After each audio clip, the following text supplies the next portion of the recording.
Welcome back to this educational platform. I uploading great and fine with the grace of Almighty Allah. As in I'm discussing preposition between with you.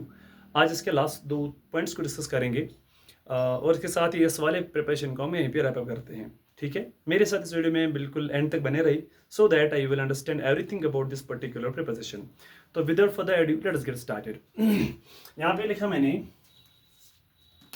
When something is surrounded by things on different sides. जब कोई भी चीज हो और वो घेरा हुआ है हर की साइड से किसी चीज से वो घेरा हुआ है ऑन डिफरेंट साइड्स और all sides you can say.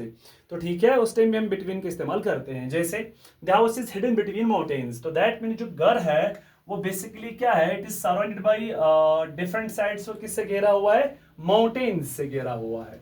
तो दैट्स व्हाई मैंने यहाँ पे क्या यूज किया है, बिटवीन का इस्तेमाल हुआ है. तो वह लिखा मैंने when something is surrounded by things और डिफरेंट साइड्स. जब कोई चीज घेरा हुआ हो बहुत सारी चीजों से या किसी चीज से हर किसी साइड से या डिफरेंट साइड से वो घेरा हुआ है किसी चीज से, हम उस टाइम बिटवीन का इस्तेमाल करते हैं.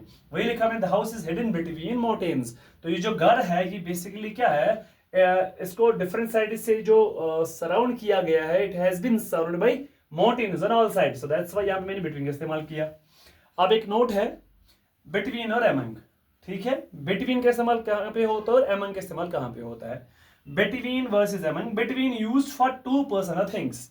बिटवीन ट्रेडिशनली यूज किया जाता है दो पर्सन या दो थिंग्स के साथ. जहां पे दो पर्सन दो थिंग्स की बात हो रही हो, हम वहां पे बिटवीन का इस्तेमाल करते हैं. जैसे there is a bridge between two village. तो यहाँ पे दो गांव की बात हो रही है, तो आई जस्ट यूज्ड बिटवीन, क्योंकि यहाँ दो थिंग्स या दो गांव की बात हो रही है, दो थिंग्स की बात हो रही है. ठीक है, तो मैंने बिटवीन का इस्तेमाल किया यहाँ पे. क्लियर है. ये among use for more then, जहां पे दो से ज्यादा पर्सन या थिंग्स की बात हो रही है वहां पे हम among का इस्तेमाल करते हैं. बिटवीन वहां पे यूज नहीं होगा. जैसे he was sitting among his friends. वो बैठा हुआ था अपने दोस्तों के बीच. तो दोस्तों के बीच फ्रेंड्स मतलब हो गए यहाँ पे मोर देन टू, दो से ज्यादा दोस्त. That's why use among over here. ठीक है, तो वही याद रख लेना, used for two person things between, among use for more than two person things. तो उस टाइम among का इस्तेमाल कर जहां पे दो से ज्यादा पर्सन थिंग्स की बात हो रही हो. तो ये थे आज के last 2 points about this particular preposition. तो इसके साथ ही ये प्रीपोजिशन हमारा कंप्लीट हो गया. इंशाल्लाह मिलते हैं आपके साथ एक नेक्स्ट प्रीपोजिशन के साथ विद नए जोश के साथ और नए कंसेप्ट के साथ. आज के सेशन में इतना ही रखते हैं. Thanks for watching the video. Do like share follow page as well as my YouTube channel.